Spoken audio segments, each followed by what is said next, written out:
bienvenidos un día más al canal Crónicas de una Merodeadora. Hoy estoy aquí con Joseph Michael Brennan, bienvenido a mi canal, ¿cómo estás? Muchas gracias, muchísimas gracias. ¿Qué tal ha estado Filbo? Increíble. ¿Sí? Sí, es la primera feria a la que me invitan y en realidad no voy mucho a ferias del libro en otros lados, así que esta cosa, por las dimensiones, por la calidad, los invitados, los demás, no yo, Okay. es una cosa de otro mundo, absolutamente. ¿Qué te pareció tu evento de ayer con Caro Andújar y con Me Emily? gustó muchísimo, me gustó Muy muchísimo. interesante. Sí, Caro tiene opiniones brillantes sobre el tipo de literatura que escribe, tanto ella cercano al género mío y Emily realmente se ve que es una persona que viene de una literatura diferente que está incursionando pero muy inteligentemente en la literatura juvenil. Bueno, ayer te hablaban mucho de tu género predilecto, que es la fantasía. Cuéntanos, bueno, ya leí un poco, yo investigué, stalkeé un poco, pero cuéntale a mis merodeadores, ¿cómo llegaste tú a la fantasía o cómo llegó la fantasía a ti más bien? Un poco mi madre, cuando yo era pequeño, pertenecía a un grupo esotérico que se llama la antroposofía. Y los antropósofos cuidan de leerle a sus niños buenos libros. Y en general cosas antiguas. Entonces las versiones originales de los cuentos de hadas y mucha mitología. Sí. De ahí pasamos al ciclo artúrico y yo siempre digo, para mí el punto de entrada a la fantasía, propiamente lo que es literatura de fantasía, fue cuando yo tenía 6, 7 años, que ella compró una versión en cómic del Hobbit y antes de dormir me la leía. Okay. De ahí, digamos, la fantasía se convirtió en la forma natural de mi imaginación, el lugar donde mi mente moraba constantemente. Era terrible desde un cierto punto de vista porque mis pares en el colegio, ellos estaban en otro mundo, en el mundo de la televisión. Sí. Entonces, cuando uno es pequeño y juega en el patio del colegio, ellos querían ser Power Rangers y yo quería ser Gandalf. Wow. Era medio incompatible Sí. la cosa, pero así empezó, Okay. casi con la leche materna. Es muy curioso que siendo de Sudamérica te hayas interesado tantísimo por la fantasía, porque todo lo que vemos de fantasía casi siempre viene o de Estados Unidos o de Europa, así que ¿cómo surge todo este amor que tienes también por la cultura celta, por los irlandeses, por todos estos mitos antiquísimos? Sí, en mi opinión, diría que lo que se da en América Latina es que hay muchísima gente interesada en fantasía y en cultura antigua europea. Es decir, en Chile, me imagino que en Colombia será igual, pero en Chile es así, y estoy hablando de un país que no tiene la excusa de ser cultura, de ser una nación de migrantes, como pasa con Argentina, por ejemplo. Sí. En Chile creo que tenemos 5 pubs irlandeses en la ciudad. Deben haber 6 o 7 agrupaciones de baile. La cantidad de gente que toca música celta. En Chile se han organizado por 3 años, creo ya, los Highland Games. Wow. Que son los deportes tradicionales escoceses. La cantidad, uno en el metro en Santiago, uno da vueltas y encuentra muchos jóvenes con el Mjolnir, con el martillo de Thor, y muchos de ellos son asatrús, son odinistas de la religión neopagana, esto. Entonces, desde el punto de vista de la recepción o consumo, digámoslo así, América Latina está tan fascinada de este tipo de mundos como cualquier otro lado, pero no somos en general productores. Exacto. Y en ese sentido sí, ha sido difícil. El tema de medioevo céltico es un poco el mismo camino. Para mí fue a través de la fantasía a la Edad Media, de la Edad Media al mundo celta, que es un camino relativamente normal.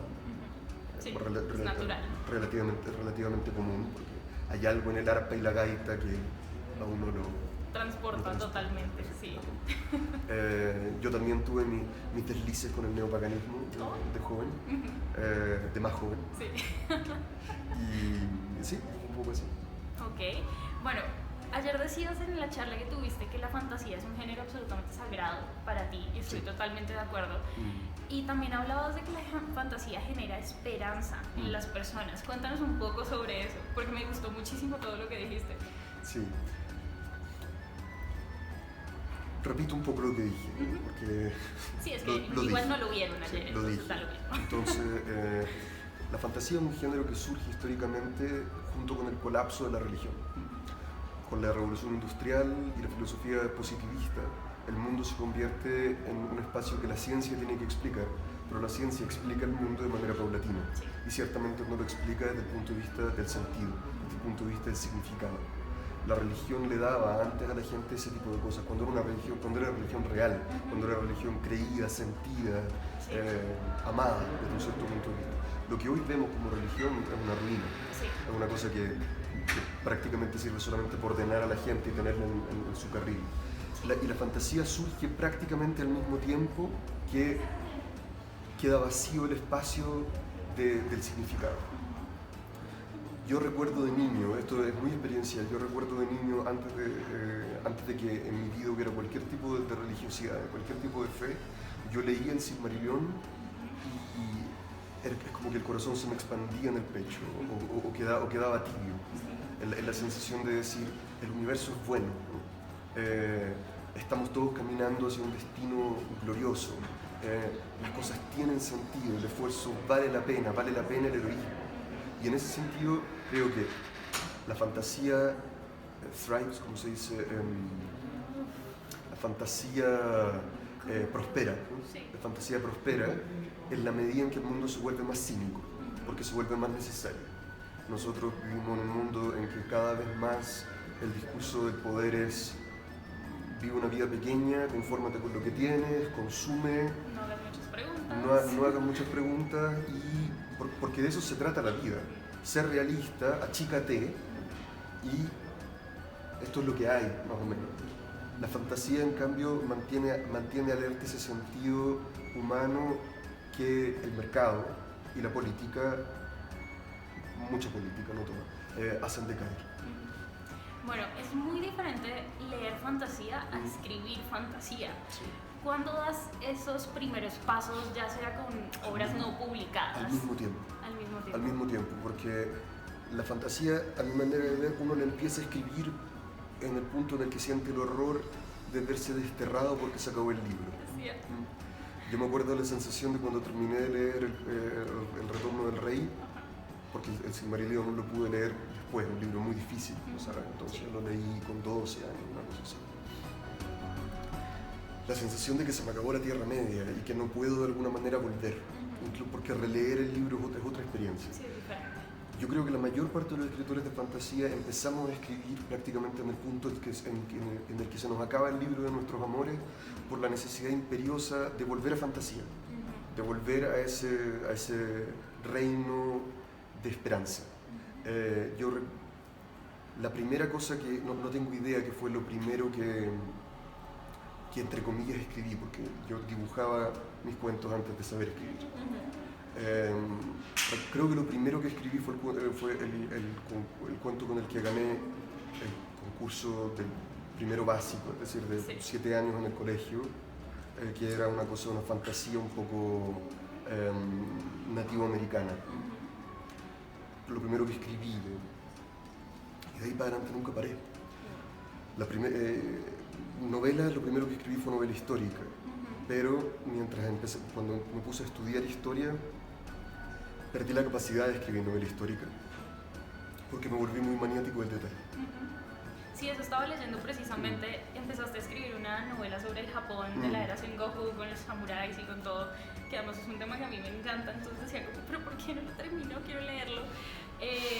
Ya quedas como... ¿Cuál de las versiones? Bueno, no sé cuántas hubo, pero... Dos. Wow.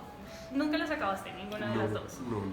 Y ahora que ya has estado como muchísimo tiempo siendo académico y también escribiendo fantasía, ¿nunca te plantearías volver a esas historias del Japón, tal vez poniéndoles un poco de fantasía y ya no haciéndolas tan realistas? Un poco como lo que pasa con las leyendas de los Otori, que es esta magnífica saga de fantasía de imaginería japonesa. Honestamente no. Yo siento, hay muchos escritores y cineastas también que dicen que en el fondo la novela histórica o el cine histórico son fundamentalmente géneros artísticos, pero da el caso de que yo, aparte de historiador y escritor, soy profe, soy profesor, estudié pedagogía y fui profesor 2 años. Y yo sé o siento la responsabilidad que tienen popularizadores, los difusores de cultura histórica, que incluso sin proponérselo informan la manera en que el público en general imagina la historia. Sí, no importa cuántas veces Ridley Scott diga que Gladiador no es una obra histórica, Gladiador, los profesores de historia, por lo menos en Chile, la dan a ver para que los chicos vean Roma. La referencia. Lo mismo pasa con Cruzada, lo mismo pasa con Corazón Valiente, con Apocalipto, que es un desastre, etcétera, etcétera, etcétera. Y en ese sentido, a lo mejor, un día yo me atrevería a escribir algo de novela histórica en el área de mi expertise, que es Irlanda a principios del siglo IX. Pero Japón, con todo lo que lo amo, sí. No creo tener tiempo en mi vida para adquirir la experticia que a mí me dejara conforme. Ok. Y ahí... Para empezar, porque no hablo japonés. ¿No? Un poquito de japonés. Ahí iba yo. ¿Cómo nace ese amor por la cultura japonesa? Ayer mencionaste a Itachi Uchiha. Sí, y yo favorito, casi muero de emoción. Mi favorito absoluto. Es muy cool. Es que él es el mejor. Sí, es un villano maravilloso. Yo lo veo aquellos capítulos de Naruto Shippuden que están centrados en él y indefectiblemente lloro a mares. Me encanta. Es una historia muy trágica la de Itachi. Sí. ¿Cómo surgió el cuento por la cultura japonesa? Partió con mi hermano mayor, con Gonzalo, que es músico, que a él detesta a Tolkien y detestaba y la cultura celta y la cultura vikinga, porque lo encontraba, en Chile se dice ciútico, y es una manera que tenemos nosotros de decir cursi. Okay. Él, que tiene un temperamento muy distinto del mío y una vocación estética fundamentalmente, músico, pintor, de alguna manera siempre ponía el énfasis sobre la belleza de la cultura japonesa, sobre el énfasis estético de la cultura japonesa. Y muy de niño hizo una cosa que no hay que hacer y me hizo ver Ninja Scroll, que no es para niños. Y me encantó. ¿Sí? Me encantó, sí. Yo sabía que era una cosa mala, porque sabía que de alguna manera intuitivamente era muy niño, haber tenido 5 años, una cosa así. Yo sabía que el nivel de violencia y de sexualidad, eso no era para niños, eso no era un dibujo, era un dibujo animado, pero no lo era. Y de alguna manera me sentía un poco culpable de que me gustara este tipo de cosas. Y después, qué sé yo, vi Senseiya. Y siempre en el anime encontré dos cosas que para mí eran muy fundamentales. Una era este énfasis estético, este perder el tiempo en el detalle de la hoja, de la gota que cae, de la hoja, los fondos bien trabajados, etc. El tema estético. Y en segundo lugar, que ahora lo puedo decir como reflexionándolo, es el manejo de las identidades de género, en el fondo. A mí, el macho alfa de fantasía occidental nunca me convenció. El héroe emocionalmente complejo, sensible, que no opera dentro como de los parámetros corrientes del estereotipo masculino occidental, me parecía fascinante desde el principio. Y en ese sentido, a mí la razón por la que Naruto, a pesar de que no es la mejor animación, y completa a lo mejor no es tampoco la mejor historia, lo que hace que sea mi favorita absoluta es el trabajo de las emociones, ¿sí? La amistad, la devoción divina de Naruto por Sasuke. Sí, no se ve en ninguna otra parte. En ninguna otra parte. Totalmente de acuerdo. Bueno, también estaba investigando un poco de una historia interesante detrás de tu decisión de usar los seudónimos. Un poco, ¿cómo compaginas esa vida académica, que es muy seria, artículos científicos y demás, con esto de ser Joseph Michael y escribir fantasía? No lo sé. Lo hago y lo hago por necesidad. De alguna manera, cuando yo entregué mi las cenizas del juramento en el año 2015, yo no esperaba que Penguin me contratara. No inmediatamente. Estaba era un disparo a la oscuridad. Pero pasó. Y eso significó que tuve que aprender a escribir mientras investigaba. El resultado ha sido muy estresante, muy difícil, épico a su manera también. ¿Cómo lo compagino? No tengo idea, no lo sé decir, no lo he racionalizado, sencillamente lo hago. Hoy día estoy en Bogotá y soy Joseph. La próxima semana tengo que ir a Estados Unidos, a Kalamazoo, a la Conferencia Internacional de Estudios Medievales, Sí. como Ezequiel, a presentar un artículo sobre persistencia de judeocristianismo entre monjes irlandeses del siglo IX. Todo sucede. Sí. Bueno, también quería preguntarte un poco, obviamente como escritor de fantasía has consumido muchísima fantasía a lo largo de tu vida. Tal vez no tanta, pero bueno, igual. Con haber leído a Tolkien creo que es como ya Sí, tienes una gran idea. leído y releído y vuelto a leer. Claro. De hecho, me han criticado ser demasiado tolkiano, a pesar, bueno, No, pero todo está bien, es decir, Todo yo está también releo a mi autor favorito sí. cada que puedo. Pero quería preguntarte, ¿cuáles son esos puntos que hacen que para ti un libro de fantasía esté bien hecho?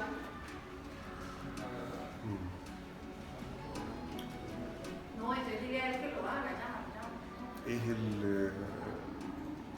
más que punto, es la atmósfera global. La atmósfera global que logra despertar esos sentimientos, esas emociones que son tan profundamente contraculturales en la realidad primaria. Es decir, para mí un libro de fantasía es bueno si te deja sintiendo el deseo de ser un héroe. Eso es lo que para mí hace que el libro de fantasía globalmente sea bueno. Tú dices, cuando lo cierras, porque paraste de leer en un momento o al final y te sientes más grande que tú mismo. Eso es. No puedes dejar de pensar en ese mundo y en los personajes. Es lo que tienen los libros de fantasía comparados con los contemporáneos, ¿no? Que esas historias se olvidan muy rápido. En cambio, un libro de fantasía te deja tantísimo en qué pensar. Sí. Es increíble. Ayer también hablabas de algo que me pareció muy interesante y nunca lo había escuchado, y es los arquetipos versus los estereotipos. Cómo hacer que esos personajes que son necesarios en la fantasía no caigan en ser el cliché de siempre. Pienso que hay dos cosas ahí. Una es profundizar en los arquetipos, pensarlos, meditarlos, explorarlos, posiblemente leerlos desde distintas perspectivas, encontrarlos en diferentes autores, compararlos, algunos bien realizados, otros menos. Por poner un ejemplo, el arquetipo del mago. Gandalf es el mago perfecto. Y hay otros, peor. No tan. No quiero enojar a nadie. Okay. Por poner un ejemplo. Entonces, morar con los arquetipos, darles tiempo, darles afecto, considerarlos, en el sentido profundo de la palabra considerar. Un tema es eso. Y eso es profundo, es casi espiritual. El otro es más racional, que tiene que ver con mirarlos desde el propio presente, desde las preocupaciones del mundo primario que uno tiene, como preocupaciones políticas, preocupaciones culturales, preocupaciones sociales. Es decir, el héroe, pero en un mundo que está, por poner un ejemplo, para que se entienda lo que estoy diciendo. En fantasía muchas veces el héroe es un aristócrata, un príncipe o un rey. En un mundo que ya no tiene monarquía y que las últimas monarquías están desapareciendo, ¿tiene sentido que el héroe siga siendo aristocrático o no? Si no lo es, ¿cómo lo construimos de otra manera? Y uno se plantea, por ejemplo, el tema del niño elegido, del personaje elegido. No convierte, porque por poner un ejemplo, con Harry Potter o el protagonista de Eragon, se llama Eragon, ¿no? Eragon, sí. Ambos son de extracción social baja, pero a través del tema de la elección vuelven a ser levantados a una categoría como aristocrática dentro de ese mundo de fantasía. Criticarlos de esa manera, desde una perspectiva de género, desde una perspectiva social, etc. Para mí, el tema que quedó pendiente con Caro Andújar, para mí la escritura es ética. Yo tengo una preocupación ética cuando escribo, lo que no quiere decir que esté escribiendo para adoctrinar a nadie, de ninguna manera, pero mis opiniones en el mundo primario se reflejan en mi mundo secundario, se tienen que reflejar. Y yo diría que en general los escritores que escribimos con el corazón, los escritores que nos interesa hacer literatura de una forma u otra, estas cosas las hacemos instintivamente. No, pienso que el cliché o el estereotipo por el estereotipo aparece prácticamente solo cuando uno está haciendo literatura comercial, que es la que no es literatura. Exacto. Bueno, para mí hay tres como pilares fundamentales en la fantasía, no sé si estarás de acuerdo, para que un libro sea como súper consistente y que de verdad te sientas allí. Y es en general toda la creación del mundo, porque casi nunca vemos libros de fantasía que se desarrollen en las sociedades normales, todos son mundos alternativos, grandes reinos y demás. Sí. Lo otro es que yo adoro cuando un libro de fantasía tiene un sistema de magia único, que no se repite y que de un momento a otro se inventaron, no sé, por ejemplo, Brandon Sanderson, que se inventó esto de consumir metales y según quemas un metal tienes un poder diferente y demás. Eso a mí me parece fascinante, que sean sistemas de magia que sean novedosos. Y lo otro son, por supuesto, los personajes. O sea, una fantasía no solo se puede como cimentar sobre los problemas políticos de un mundo, sobre una gran búsqueda, sino que los personajes tienen que ir creciendo con la trama. ¿Qué opinas de todo esto, de la creación del mundo, los sistemas de magia, personajes complejos? Okay. Respecto a la creación del mundo, por supuesto, estoy absolutamente de acuerdo, aunque esto puede ir desde el hiperdetalle, el mundo HD, sí, de G.R.R. Martin, por ejemplo, que es un mundo al que uno, como decía en Chile hace un tiempo atrás, que uno le puede hacer zoom en cualquier parte y se encuentra algo, sí. Porque ahí en la última montaña a la que uno le hizo zoom, G.R.R. Martin ya pensó que vive tal tribu, con tal dios, etcétera, etcétera. Esta creación del mundo puede llegar a esos niveles de manía, de trastorno obsesivo compulsivo, Okay. o la nada. Mundos que están apenas bosquejados. Yo quise acercarme más a la segunda categoría. Mi mundo es pequeño, hay muchas cosas que yo no sé el nombre del planeta, no sé si hay otros continentes, no sé, pero el escenario tiene que ser un buen escenario. Si esto fuera una obra de teatro, tiene que ser un buen escenario, que se vea verosímil. De alguna manera, para mí, tengo que decir, el bosquejo es más verosímil, porque como cuando uno hace, esto es cuando uno hace fantasía, y la mayor parte de la fantasía ocurre en sociedades premodernas, no necesariamente medievales, pero premodernas, sí. La percepción del mundo que tienen los personajes dentro de un mundo premoderno es un mundo en bosquejo. Claro. Es un mundo donde ellos no saben lo que hay del otro lado del mar, que nunca han visto, que a lo mejor no saben si la Tierra es plana o es redonda, o es qué cosa, sí. Que nunca han visto una foto satelital. Claro. Nosotros estamos acostumbrados a un mundo listo, a saberlo todo sobre el mundo, porque hemos visto el mundo desde los cielos. En cambio, en la fantasía, a mí me parece más realista que el mundo que el mundo se conozca bien solamente el espacio que los personajes conocen bien. Eso es una cosa. Entre paréntesis, es una cosa que ha pasado en el mundo de Harry Potter, ¿cierto? Que sí. Originalmente era como, hay una taberna con el callejón Diagon, sí. Está la plataforma y está Hogwarts, y eso es todo. Sí. Y este mundo ha ido creciendo, claro, en la medida que las historias lo han ido necesitando. Eso es un muy buen ejemplo. Después, el tema de los sistemas de magia. Estoy absolutamente de acuerdo contigo, y sé que esto no es original mío, se lo leí a alguien, no sé quién fue el escritor que lo dijo, lo leí de fuente secundaria, quiero decir.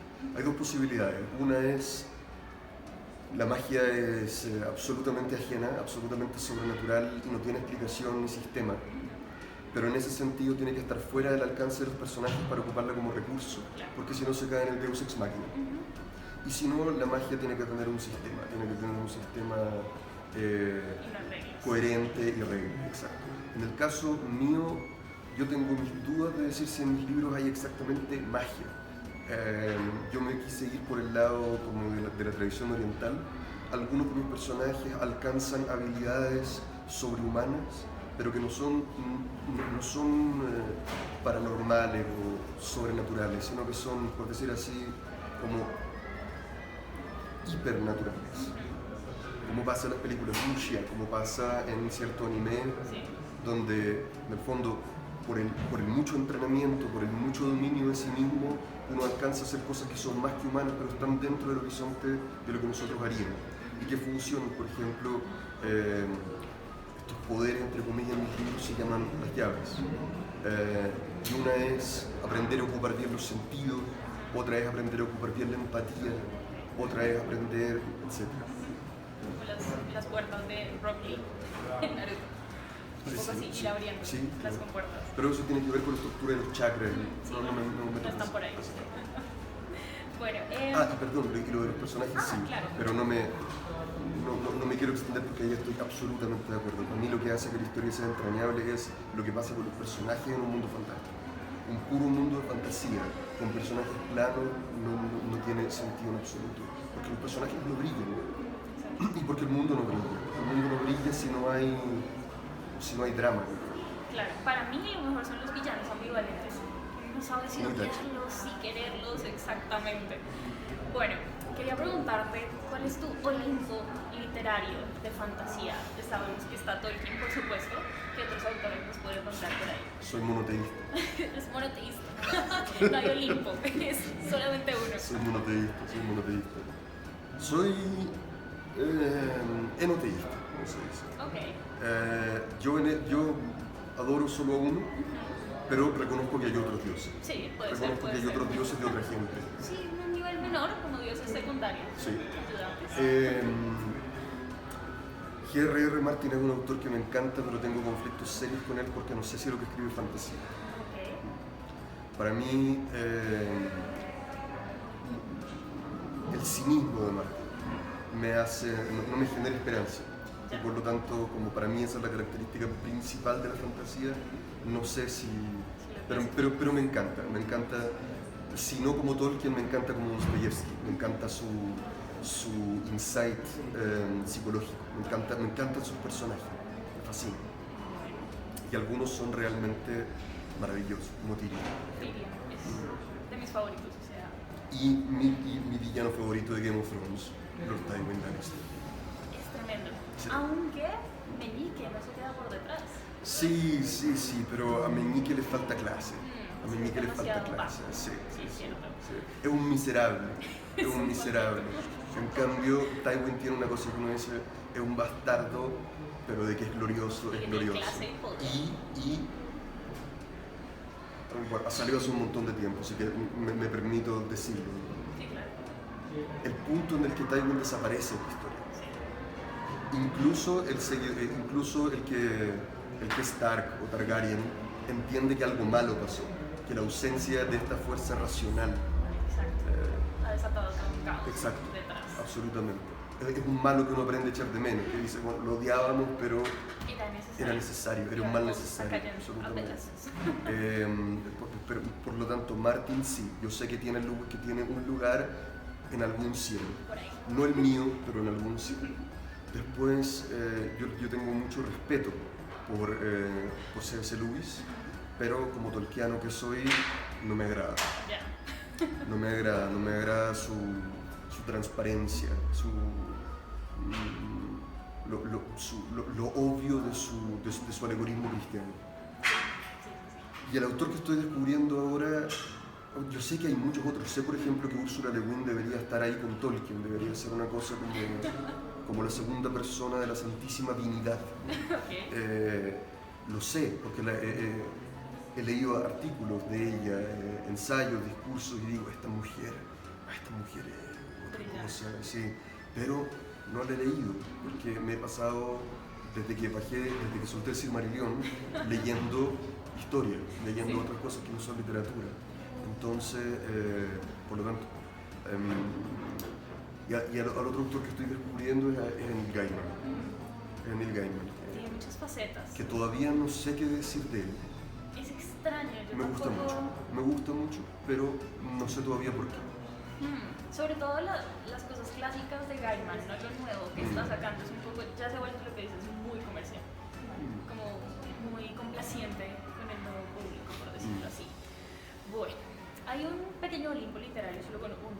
ya lo vimos, pero ¿cuál es ese Hades? ¿Cuáles son esos que nunca has podido acabar, los que dices como, ¿por qué dicen que esto es fantasía? ¿Por qué me haces esto? ¿Quién ofende? No, son opiniones personales. A ver, érase una vez el año 2008 y por razones tenía que ir a Italia. Sí. Y para practicar italiano me compré Eragon. Oh, ok, de Christopher Paolini. De Christopher Paolini en un aeropuerto. Me lo leí muy rápido porque es un libro entretenido que se lee muy rápido. La primera parte del menos. La primera parte, sí. Y la consumí rápido, lo pasé bien, pero quedé con la sensación de haber comido una bolsa grande de papas fritas. Okay. Esa era la sensación, como haber comido algo que me dio gusto pero no me alimentó. Esa es la sensación. Sí. Y después traté de pasar al segundo libro, a Eldest, y fui absolutamente incapaz. De terminar. Absolutamente incapaz. Es lo único que yo pondría en algo. Me parece un poco injusto ponerlo en el Hades al hombre, pero ya... Bueno, en el mundo mortal. Sí. Tal vez. Sí. Más allá de la metáfora, un autor de fantasía que no me gusta. Hay un autor de fantasía que no me gusta. Y libros que he dejado inconclusos, lamentablemente muchos, pero no por malos, sino porque... Esto es una confesión. Cuando uno está haciendo un doctorado, a uno se le produce una cierta aversión a los libros. Yo veo muchísimo Netflix, veo muchas películas y muchas series, pero cuando se trata de relajarme, no se me antoja leer. No, es difícil. Sí. Sí, mi tío vive lo mismo con el doctorado, es como que lo consume completamente. Por ejemplo, yo no puedo dormir con libros en mi habitación. Okay. Me siento acechado. Te están observando, ¿por qué no los lees? Sí, trabaja. Sí. Trabaja, porquería, trabaja. Tremendo. Por eso los tengo que poner en otra habitación. Bueno, hay gente que intenta clasificar la fantasía en diferentes como estadios, ¿no? Sí. Que una es la fantasía épica, la otra es la fantasía un poco tal vez más política. ¿Tú qué opinas de esas clasificaciones? Exacto. De capa y espada. Fantasía retelling, que ahora se han puesto súper de moda. Es como coger los cuentos clásicos y reinterpretarlos, pero volviéndolos fantasías. Es decir, un maravilloso fanfiction. Exacto, es poner a Cenicienta ahora ser una gran guerrera del siglo XIII. Como Blancanieves y el Cazador.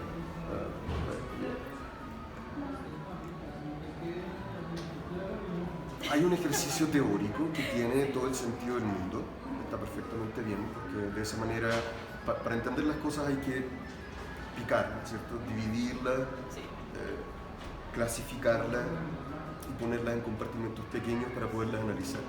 Y este es el trabajo de los teóricos y me parece muy bien.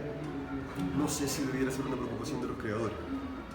No sé si a uno debería importarle qué es exactamente lo que está haciendo, porque uno hace lo que hace.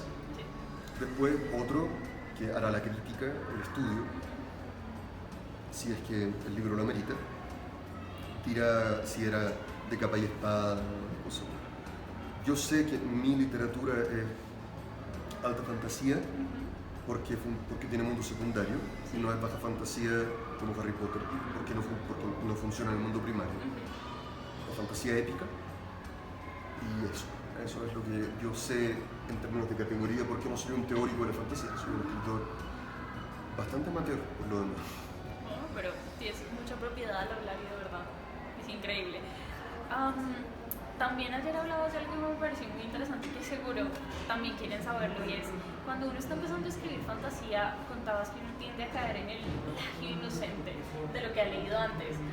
¿Cómo separarte un poco de eso? ¿Cómo crear? Hay que tenerse paciencia. Okay. Hay que tenerse paciencia. Hay un dicho que dice que la imitación es la forma más sincera de halago. Cuando uno se ha enamorado de un libro es inevitable que lo primero que produce le salga parecido, sobre todo cuando uno es joven. Yo pienso que hay un cierto morbo de parte de las editoriales y de los lectores de leer a autores muy jóvenes, como tratando de buscar el genio. Y muchas veces eso significa leer a autores que no están preparados. Paolini, una de las razones por las que fue un fetiche de la empresa editorial, es por su edad. Y efectivamente es un libro impresionante hecho por un muchacho, por un jovencito. En ese momento tenía como 18, 20 años. Sí, y uno lo entiende, es exactamente eso. Es como que alguien le publicara en su plagio inocente. Okay. Eso es exactamente mi manera de ver. Y no hay culpa en ello. Yo creo que la única manera de salir de eso es el tiempo. Es el tiempo y el tratar de cultivarse uno mismo como sujeto, sus propias opiniones, pensar qué es lo que uno quiere decir a través de la propia fantasía. Bueno, habrás notado descaradamente que no he hablado de tus libros, porque claramente me los dieron ayer y soy lo peor y no los he leído, pero lo Los haré. dieron ayer y no los han leído, eso es perfectamente inocente. No, es una herejía para mí, sobre todo porque yo casi nunca entrevisto autores sin haberlos leído, es como que me parece algo absurdo, pero yo podía hablar de fantasía. Y aparte estoy de paso. Sí, exacto, así que bueno, me parecía genial, pero quiero que les cuentes a mis merodeadores, que es como les llamo yo, ¿de qué va toda esta trilogía que estás escribiendo de Memorias del Juramento? Cuéntanos un poco de ese mundo. Ok, la única manera que tengo de explicar esto es repitiendo un discurso que me he armado en la cabeza. Sí. Un gran desafío es decir de qué se trata un libro de fantasía. Sí, es muy complicado explicarlo. Muy complicado. Ok, para mí mi libro tiene 3 niveles. Hay un nivel personal, un nivel político y un nivel espiritual, si aquí se quiere. A nivel personal es la historia de un grupo de jóvenes, fundamentalmente 2 de ellos, y es la historia de la amistad entre estos 2 jóvenes. Uno de los cuales es un nadie, es un huérfano que no sabe, que no tiene idea de su pasado, y el otro, en cambio, es el todo, el nieto del príncipe que tiene claro su destino, que tiene su lugar en el universo, etcétera, etcétera. Para mí, uno de los valores fundamentales de mi libro es el tema de la amistad, y de las cosas que los lectores más han disfrutado es cómo se va desarrollando la amistad entre los dos. Por supuesto, los y las shippers los quieren ver, Obviamente. los quieren pareja. El tercer libro no sale todavía, así que no digo nada. Por una parte es eso, una historia de amistad.